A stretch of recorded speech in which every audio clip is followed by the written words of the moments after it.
कोई भी एक प्रॉब्लम हुई है, फॉर एग्ज़ाम्पल मलेरिया की एग्ज़ाम्पल ले लें आप। जब 2000 साल पहले मलेरिया आया और बहुत लोगों को मलेरिया हुआ, तब किसी को भी नहीं पता था ये क्या है। कोरोना वायरस देख लें, जब कोरोना वायरस आया तब स्टार्टिंग में तो किसी को नहीं पता था ये क्या है, कैसे बना। लोगों ने रिसर्च करनी शुरू की, जिसको रिसर्च करने के तरीके को हम कहते हैं साइंटिफिक मेथड। रिसर्च के डिफरेंट पॉइंट है। पहला पॉइंट होता है रिकॉग्नाइजेशन ऑफ प्रॉब्लम। पहले आप देखते हो कि प्रॉब्लम है क्या, आई क्या है, मसला क्या हुआ है लोगों के आसपास से, और अपने आप से क्वेश्चन करते हो कि अच्छा, क्वेश्चन बनाते हो आप, व्हाट का यूज़ करते हो कि what is the problem, what is, इसकी रीज़न क्या है, इसकी वजह क्या है, फैक्टर क्या है, करवा कौन रहा है। इस तरह की चीज़ों को हम रिकॉग्नाइजेशन, पहला स्टेप है, हमने प्रॉब्लम को रिकॉग्नाइज किया, प्रॉब्लम का नहीं समझ लिया कि अच्छा ये मसला है। फिर सेकेंड स्टेप होती है ऑब्जर्वेशन। ऑब्जर्वेशन है, आप अब देख रहे हो कोई बीमारी है तो लोग बीमार तो हो रहे होंगे, तो लोगों को ऑब्जर्व करते हो कि जो बीमार हैं, अच्छा उसमें क्या क्या चीज़ें, क्या क्या हो रहा है उनको, क्या और चीज़ें हो रही हैं, हमें क्या दिखाई दे रहा है, उनकी मतलब क्या फ़र्क पड़ रहा है उन पर, इन चीज़ों को हम ऑब्जर्वेशन देखते हैं। ऑब्जर्वेशन दो तरह की होती है, एक होती है हमारे पास क्वालिटेटिव, जिसके अंदर हम कोई मेजरेबल डाटा नहीं होता, एक जर्नल सी होती है, और दूसरी हमारे पास होती है क्वांटिटेटिव। क्वांटिटेटिव यानी जो क्वांटिटी से निकला है उसमें हम फिगर्स वगैरह, न्यूमेरिकल फिगर्स, लाइक कोरोना अगर आया था तो हम लिखेंगे कि इतने बंदे बीमार हो रहे हैं, रोज़ इतने मर रहे हैं, इतने नए पेशेंट्स आ रहे हैं, डेटा बेस जो नंबर बेस कर रहे हैं उसको हम क्वांटिटेटिव ऑब्जर्वेशन कहते हैं। ठीक है, प्रॉब्लम देख ली, आसपास माहौल देख लिया कि क्या क्या उससे फ़ायदे क्या हो रहे हैं, क्या नुकसान हो रहा है, सब कुछ क्या हो रहा है। फिर हम बनाते हैं एक हाइपोथेसिस। हाइपोथेसिस क्या होती है कि एक स्टेटमेंट सा बनाता है साइंटिस्ट, ठीक है, और अपने जो क्वेश्चन होता है ना उसको खुद आंसर देने की सोचता है कि अच्छा, मैंने जिस तरह क्वेश्चन किया था ना उसने व्हाट वाला कि what is the cause of malaria for example, तो उसने उसको देखते हुए ना एक स्टेटमेंट सी बना दी कि ये कॉज है, और फिर वो क्या करेगा, उस स्टेटमेंट को प्रूव करेगा, उसमें से डिडक्शन करेगा कि मैंने एक स्टेटमेंट तो दे दी है, मेरे ख्याल से, वो कहेगा साइंटिस्ट कि मेरे ख्याल से इसकी वजूहात ये है, ये इस वजह से हो रहा है। फिर वो उसमें से एक कंक्लूजन से निकालेगा, एक डिडक्शन देगा कि अच्छा, इफ़ और देन का यूज़ करेगा कि अच्छा, अगर तो मेरी बात ये सच है, अगर ये ऐसे हो रहा है तो फिर ऐसे भी होना चाहिए, अगर ये है तो अगर मगर वाली बात शुरू हो जाएगी। यहाँ पे उसने स्टेटमेंट दी, यहाँ पे अगर मगर वाली बात शुरू हो जाएगी। अब जुबानी कलामी तो बात नहीं करनी, एक्सपेरिमेंट भी करना है, बिकॉज साइंस तो नाम ही एक्सपेरिमेंट का है। पाँचवें स्टेप पे आ जाता है एक्सपेरिमेंट। फिर वो अपनी इस बात को प्रूव करने के लिए जो उसने ये बनाई थी, एक्सपेरिमेंट करना शुरू करेगा। किसी भी तरह का एक्सपेरिमेंट हो सकता है, और जब एक दफ़ा एक्सपेरिमेंट हो गया फिर वो अपना रिज़ल्ट देगा, वो बताएगा मैंने ये एक्सपेरिमेंट किया, इस एक्सपेरिमेंट से मुझे ये रिज़ल्ट मिला, तो मतलब ये बात ऐसे है, ये ऐसे ऐसे, ठीक है। ये सारे जो 6 स्टेप्स हैं ये एक साइंटिफिक मेथड के स्टेप्स कहलाते हैं, और कोई भी साइंटिफिक प्रॉब्लम को सॉल्व करने के लिए हम इन स्टेप्स के थ्रू अपना आंसर निकालते हैं। अब आपने अपना रिज़ल्ट निकाल लिया, वो रिज़ल्ट सही है, आपने दोबारा चेक किया, रीचेक किया, एक दो दफ़ा चेक किया, सही आता गया, तो वो आपका बन जाता है एक थ्योरी। ठीक है, एक साइंटिस्ट ने रिजल्ट निकाला, उसने 3-4 दफ़ा और उसको डिफरेंट तरीक़ों से एक्सपेक्ट कर किया, बार बार चेक किया, तो वो क्या बन गया, एक थ्योरी। बहुत सालों के बाद अगर थ्योरी में फिर डिफरेंट साइंटिस्ट आएंगे, टाइम गुजरता जाएगा, ठीक है, साइंटिस्ट और साइंटिस्ट आएंगे, वो उसके ऊपर मज़ीद काम करेंगे, रिजल्ट निकालते रहेंगे, और अगर वो थ्योरी जो पहले बंदे ने की थी वो सही आती रह रही है तो वो बन जाती है लॉ या फिर प्रिंसिपल।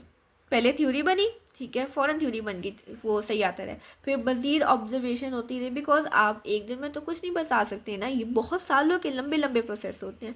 थ्योरी बनी, फिर बहुत सालों के बाद मज़ीद उस पर टेस्टिंग होती रही, पढ़ाई होती रही, रिसर्च होती रही, जब वो कोई भी उसको झुटला ना सका, हर चीज़ ने उसको कहा कि हाँ ये जो उसने पहली बात कही थी ये सही है, तो वो बन जाता है एक लॉ और प्रिंसिपल बन जाता है। अब हम डिस्कस करते हैं, जैसे मलेरिया का नाम लिया था मैंने कि मलेरिया फॉर एग्जांपल 2000 साल पहले जब आया, तो रिकॉग्नाइजेशन प्रॉब्लम को पहले उन्होंने रिकॉग्नाइज कर लिया कि अच्छा ये मलेरिया आ रहा है, ये ऐसे ऐसे हो रहा है लोगों में। फिर ऑब्जर्वेशन के लोगों में हो क्या रहा है, किन लोगों में मलेरिया हो रहा है। हमने देखा कि मलेरिया उन लोगों में ज़्यादा हो रहा है जो मार्शी एरिया, यानी जो छोटे इलाकों, जो गरीब वाले इलाकों, जो इस तरह के गंदे इलाकों में रहते हैं, मार्शी एरियाज में रहते हैं, वहाँ पे ज़्यादा हो रहा है। दूसरा, एक मेडिसिन तब देते थे क्विनीन। क्विनीन सिर्फ एक वो वाहिद ड्रग था जो कि मलेरिया को तब ट्रीट करने के लिए यूज़ हो रहा था, और वो कहते थे कि जो इस एरिया का, इन गंदे एरिया का जब वो पानी पीते हैं ना, तो उन लोगों में भी मलेरिया नहीं हो रहा, ठीक है। मतलब गंदा पानी पीने से नहीं हो रहा, बट उस एरिया में रहने की वजह से हो रहा है। ये 3-4 उन्होंने ऑब्जर्वेशन बना ली। और जो मलेरिया के पेशेंट थे उनका जब ब्लड टेस्ट किया गया ना, तो उसमें उनको मिला प्लाज्मोडियम। प्लाज्मोडियम इसको आप कह लेंगे माइक्रो ऑर्गेनिज्म है, उनको ये प्लाज्मोडियम मिला उसमें। चलें ठीक है, ये हमने ऑब्जर्वेशन कर ली। अब ऑब्जर्वेशन के बाद हमने हाइपोथेसिस की। हाइपोथेसिस उन्होंने क्या बना दी कि प्लाज्मोडियम है मलेरिया के पेशेंट में है, तो इसका मतलब प्लाज्मोडियम ही कुछ करवा रहा होगा। प्लाज्मोडियम क्या है? मलेरिया का कॉज है। ये हाइपोथेसिस बना दी कि Plasmodium is the cause of malaria.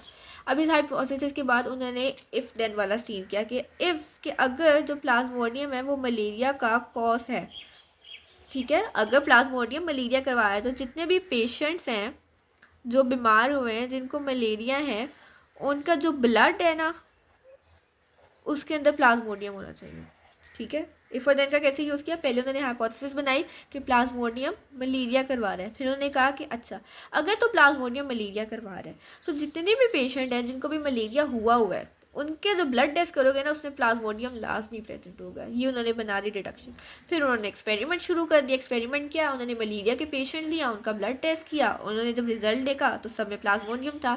तो इस तरह जो उसने पहले हाइपोथेसिस की थी कि Plasmodium is the cause of malaria, ये बात सही साबित हो गई, ठीक है। अब इसी तरह हमारे पास एक और एग्जांपल, एक और प्रॉब्लम लेते हैं कि प्लाज्मोडियम ब्लड के अंदर जाता कैसे। ये तो पता चल गया कि प्लाज्मोडियम करवाया, प्लाज्मोडियम ब्लड के अंदर जा कैसे लाए। तो उसको प्रूव करने के लिए पहले हमने अगेन ये रिकॉग्नाइजेशन ऑफ प्रॉब्लम होगी कि प्लाज्मोडियम ब्लड के अंदर जा कैसे रहा है। ऑब्जर्वेशन की, ऑब्जर्वेशन में उसने क्या कि मलेरिया एक तो मार्शी प्लेसेस से रिलेटेड है, ठीक है, ये तो पता है कि जो मार्शी एरिया में रहते हैं वो है, और पानी पीने से मलेरिया नहीं हो रहा। तो ऑब्जर्वेशन तो सेम है, चलो ठीक है, ये ऑब्जर्वेशन बना ली।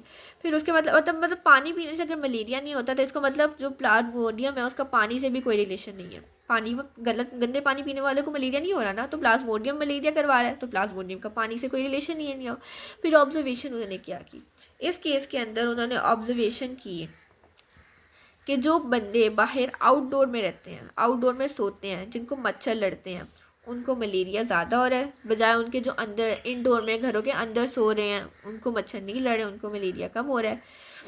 और उसके अलावा जो बंदे फायर के इर्द गिर्द यानी स्मोक के पास होते हैं उनको भी मलेरिया नहीं हो रहा है। मतलब कोई मच्छर जिनको नहीं काट रहा उनको मलेरिया नहीं हो रहा, जिनको मच्छर काट रहा है उनको मलेरिया हो रहा है। अब इससे आप क्या रिजल्ट निकालोगे कि मच्छर ही मलेरिया करवा रहे हैं ना, कि जो आपका प्लाज्मोडियम है वो मच्छर में जाता है और फिर मच्छर यानी मॉस्किटो में जाता है और मॉस्किटो से फिर ह्यूमन के अंदर जा रहा है। अभी तक तो हम यही समझ आ रहा है। तो ये उन्होंने हाइपोथेसिस की बना ली, क्या कि मॉस्किटोज ट्रांसमिट प्लाज्मोडियम। जो मॉस्किटो है आपका, जो एक आपका मच्छर है, वो आपका प्लाज्मोडियम ट्रांसमिट कर रहा है, और यही आपका इन्वॉल्व है मलेरिया की स्प्रेड के अंदर भी। मॉस्किटो ट्रांसमिट कर रहा है मच्छर और यही आपका मलेरिया की स्प्रेड के अंदर इन्वॉल्व है। ये उन्होंने हाइपोथेसिस बना दी। अब फिर इफ़ और देन बना दिया। इफ़ और देन उन्होंने क्या बनाया कि अच्छा अगर मॉस्किटो इन्वॉल्व है मलेरिया की स्प्रेड के अंदर, तो इसका मतलब प्लाज्मोडियम मॉस्किटो के अंदर ही प्रेजेंट है। मॉस्किटो मलेरिया पर आ रहे हैं ना, अब तक तो यही समझ आ रहा है कि जिन बंदों को मच्छर काट रहा है उनको मलेरिया हो रहा है। और मलेरिया हो किस वजह से जा रहा था, जो उन्होंने पिछला एक्सपेरिमेंट किया था उसमें ये था कि मॉस्किटो प्लाज्मोडियम की वजह से मलेरिया हो रहा है। अब मॉस्किटो मलेरिया करवा रहा है, इसके मतलब जो मॉस्किटो है उसके अंदर प्लाज्मोडियम प्रेजेंट होना चाहिए। ये इफ और देन बना दिया उन्होंने। फिर उन्होंने क्या किया एक्सपेरिमेंट। अब उन्होंने एक्सपेरिमेंट क्या किया, उन्होंने एक मॉस्किटो लिया, फीमेल मॉस्किटोज लिया, इनोफिलीज मॉस्किटो, ठीक है, नाम है इसका इनोफिलीज मॉस्किटो। उनको उन्होंने मलेरिया के किसी पेशेंट को ना बाइट करवाया। एक बंदा मलेरिया का था, उन्होंने इनोफिलीज मॉस्किटो को उसकी बॉडी के ऊपर रख के उसको कहा कि बाइट करे। फिर मतलब मॉस्किटो ने बाइट ऑफ कोर्स करना है। फिर उसके बाद उस मॉस्किटो ने क्या किया, उस मॉस्किटो को उसके मार के उसका ब्लड वगैरह में चेक किया तो प्लाज्मोडियम उस मॉस्किटो के अंदर नजर आया, ठीक है, मतलब वो इन्फेक्टेड मॉस्किटो हो गया। फिर उसी तरह उन्होंने उस मॉस्किटो को एक हेल्दी पर्सन से बाइट करवाया। पहले मॉस्किटो लिया, उसको एक मलेरिया वाले पेशेंट से बाइट करवाया, मतलब मलेरिया वाले पेशेंट उसके अंदर एक प्लाज्मोडियम आ गया। फिर उन्होंने उसको हेल्दी पर्सन को कहा कि जाके बाइट करो, और फिर हेल्दी पर्सन को भी क्या हो जाएगा, मलेरिया हो गया। इसका क्या मतलब था कि मॉस्किटो ही नहीं किया ना, पहले तो वो नॉर्मल था, उस पर्सन पे क्या फ़र्क पड़ा, सिर्फ मॉस्किटो ने आके बाइट किया तो हेल्दी पर्सन को भी मलेरिया हो गया। ये आपकी जो ऑब्जर्वेशन थी वो ट्रू हो गई। लेकिन स्टार्टिंग में क्या करते थे कि ह्यूमन के ऊपर एक्सपेरिमेंट्स नहीं करते थे, बिकॉज आपको पता है इंसानी लाइफ के ऊपर कोई इस तरह का एक्सपेरिमेंट करना, तब मलेरिया का तब क्या पता था कि मलेरिया क्या क्या कर सकता है, जान मार भी सकता है बंदा, तो तब एक्सपेरिमेंट इस तरह इंसानों पे नहीं करते थे, तब दूसरे जानवर वगैरह इस तरह भी करते थे। ह्यूमन पे एक्सपेरिमेंट बहुत लेट जाके शुरू किए थे। साइंटिफिक मेथड सबसे पहले 6 तरीके उन्होंने बता दिए कि रिकॉग्नाइजेशन ऑफ द प्रॉब्लम। पहले आप प्रॉब्लम का व्हाट का सवाल करोगे, प्रॉब्लम है क्या, फिर ऑब्जर्वेशन बनाओगे। 2 तरह की क्वालिटेटिव हैं जिसमें आपका टेक्सचर या colour of flower for example आ गया। क्वांटिटेटिव है जिसमें आपका डाटा आ गया, कोई नंबर वगैरह आ गया। फिर हाइपोथेसिस बनाओगे। हाइपोथेसिस के 4 करेक्टरिस्टिक होने चाहिए। हाइपोथेसिस आपकी ऐसी स्टेटमेंट हो जिसका आपका क्वेश्चन जो है वो आंसर बन सके, पॉसिबल आंसर हो, जो आपकी ऑब्जर्वेशन है उससे मैच करता हो, उसको हम एक्सपेरिमेंट के थ्रू वेरीफाई कर सकते हो। वो ऐसा ना हो कि कोई अनहोनी बात हो जिसका एक्सपेरिमेंट नहीं कर सकते, और उसको गलत साबित करने का भी कोई तरीका हो। यानी हम ज़रूरी नहीं कि हाइपोथेसिस ट्रू हो, गलत भी हो सकती है, सही भी हो सकती है। ये हम एक्सपेरिमेंट के बाद कंफर्म करेंगे। फिर डिडक्शन बनाओगे इफ़ और देन को यूज़ करते हुए। देन उसके बाद एक्सपेरिमेंट। एक्सपेरिमेंट में 2 तरह के ग्रुप बनाते हैं, एक एक्सपेरिमेंटल ग्रुप होता है और एक कंट्रोल ग्रुप होता है। फॉर एग्जाम्पल प्लांट्स को फोटोसिंथेसिस अपना खाना बनाने के लिए कार्बन डाइऑक्साइड चाहिए होती है। आप क्या करोगे, एक्सपेरिमेंटल ग्रुप लोगे और कंट्रोल ग्रुप, दोनों में एक तरह का प्लांट रखोगे। एक जो एक्सपेरिमेंटल ग्रुप है उसने अपने कार्बन डाइऑक्साइड नहीं देनी, और जो कंट्रोल ग्रुप है उसको कार्बन डाइऑक्साइड दोगे। फिर आप क्या करोगे, एक्सपेरिमेंट हो गया, रिजल्ट देखोगे। तो एक्सपेरिमेंटल ग्रुप जिसमें कार्बन डाइऑक्साइड नहीं थी वहाँ पे फोटोसिंथेसिस नहीं हुई, लेकिन जो कंट्रोल ग्रुप जहाँ कार्बन डाइऑक्साइड थी वहाँ पे प्लांट्स ने फोटोसिंथेसिस कर ली, जिसने कार्बन डाइऑक्साइड की इंपॉर्टेंस को वाजे कर दिया, और फिर रिजल्ट पब्लिश करोगे। ये आपकी हाइपोथेसिस अगर आपके एक्सपेरिमेंट से निकल के ट्रू निकलती है और 2-3 घंटों बाद मतलब रिपीटेड एक्सपेरिमेंट हुआ वो ट्रू है, तो वो थ्योरी बन जाती है। और फिर आपको उस एक हाइपोथेसिस को यूज़ करके मज़ीद हाइपोथेसिस बनती है, मज़ीद थ्योरीज वगैरह बनती हैं, और आपकी जब वही सेटिस्फाई होती रहती है, कोई उसको गलत साबित नहीं कर पाता है, एंड में वो लॉन्ग लॉन्ग चलती रहती है, और साइंटिस्ट आए उन्होंने उससे रिलेटेड और रिजल्ट निकाले और थ्योरीज और हाइपोथेसिस आई। इस तरह करते हुए जब एक लॉन्ग ड्यूरेशन के बाद वो हाइपोथेसिस आपका थ्योरी और फिर थ्योरी से लॉ बन जाती है। नेक्स्ट उन्होंने आपकी बुक में यहाँ पे फ्लो चार्ट के थ्रू साइंटिफिक मेथड की उसी स्टेप्स को दोबारा एक्सप्लेन कर दिया है, और फिर आगे उन्होंने एग्जांपल के थ्रू एक्सप्लेन किया है। उन्होंने मलेरिया की एग्जांपल दी है, what is the cause of malaria. पहले ऑब्जर्वेशंस बनाएंगे इन लोगों को मलेरिया हो रहा है, फिर हाइपोथेसिस रिडक्शन एक्सपेरिमेंट परफॉर्म किए, रिजल्ट निकाले। सेम एक और एग्जाम्पल है कि how plasmodium gets into the blood of the man, उस पर ऑब्जर्वेशन एक्सपेरिमेंट सब कुछ एक्सपेरिमेंट करके उन्होंने फाइनल रिजल्ट निकाल दिया। और ह्यूमन बींग से एक्सपेरिमेंट जिस तरह मैंने बताया था पहले नहीं होते, बट 1898 के बाद ह्यूमन के ऊपर भी परफॉर्म करना स्टार्ट कर दिया। की पॉइंट्स आ गए आपके चैप्टर के। फिर एक्सरसाइज देख लेते हैं कि पहला एमसीक्यू है, which branch of biology focuses on the study of structure and function of cells. So answer is cytology. The study of the process of the heredity and the variation in living organism is known as genetics. Insulin made with the bacteria is an example of technique of biotechnology. Heart pumps blood, stomach digests food, and kidney excrete waste. The statement forms ये physiology क्योंकि functioning discuss कर रहे हैं, तो answer is alpha physiology. Which branch of biology involve the study of classification organism taxonomy. Which step count between hypothesis and experiment, इनके दरमियान आता है डिडक्शन. फिर the following is not a characteristic of scientific method. Scientific method की characteristic नहीं है. It relies on evidence, ये सही है. It involve formulating hypothesis, hypothesis बनाते हैं. हाइपोथेसिस विल ऑलवेज भी करेक्ट, जरूरी नहीं है कि हाइपोथेसिस हमेशा करेक्ट हो, तो ये सही आंसर है. करेक्ट द फॉलोइंग सीक्वेंस हमने आ रहा है, तो अल्फा आज एक ऑब्जर्वेशन, फिर hypothesis, then deduction, experiment. 9th MCQ, people who live near a smoky fire had less chance of suffer from malaria. Y?